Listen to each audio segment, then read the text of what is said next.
I don't know what to do with this giant mushroom. This is lion's mane. You can see it growing out of that plastic bag.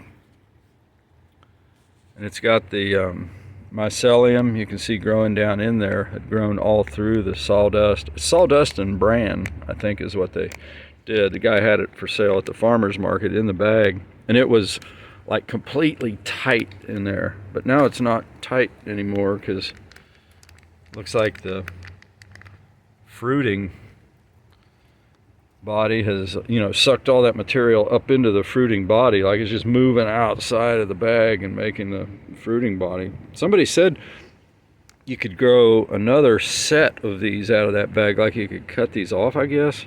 I don't know what to do with it. I just know it's like really good for your brain and your immune system and other things.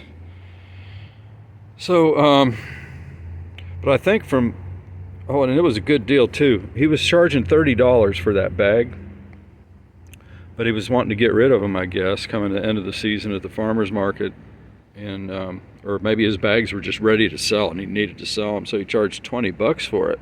And I got this huge. I mean, that's one. I cut. What you do is you cut a little X into the plastic, and it comes out through the hole you made.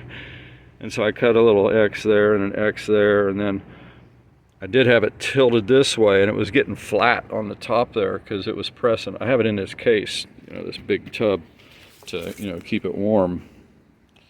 Not warm, to keep it humid in there. And keep it clean and humid. It's been about the right temperature outside. You're here in Texas, like 60, 50 degrees. I mean, it's been getting down to 40s, but it doesn't seem to care. It probably just slows down, and then it gets up around 50, grows a little faster. But it's kind of a cool season thing for us, but it's sure working.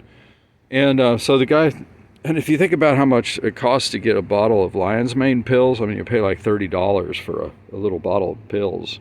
So I guess, I don't know, you slice this thing and dehydrate it and then throw it in the blender to make pills, I guess, something like that. But I'm reckoning I need to find out. I don't know what to do with it or much about it. I just know it's really good for me and everybody.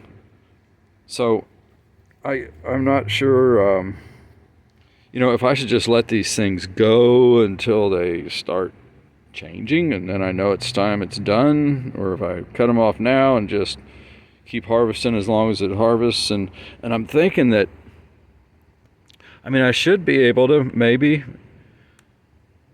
I could even cut them off and take those inside sawdust and mycelium and cut into it and get some clean stuff out of the middle. I mean clean, by just dominated by that fungus and nothing else, and throw it into a new bag of sawdust.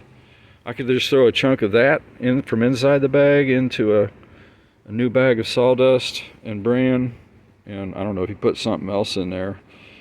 I'll have to find out about that, because like I said, I don't know much. All I know is I got this freaking monster on my hand. It's got that big head, and where I cut this slot, this kind of smaller but still pretty big head, whatever it is, a fruiting body. And then that third one that I cut it late, but it got bigger, well, as big as that one anyway. So this was the last one. It's getting flat on top because it's pressing against the lid that I put on there to keep the air inside. But I've already dug the dirt out from under the bottom of this thing. So yeah, what do I do?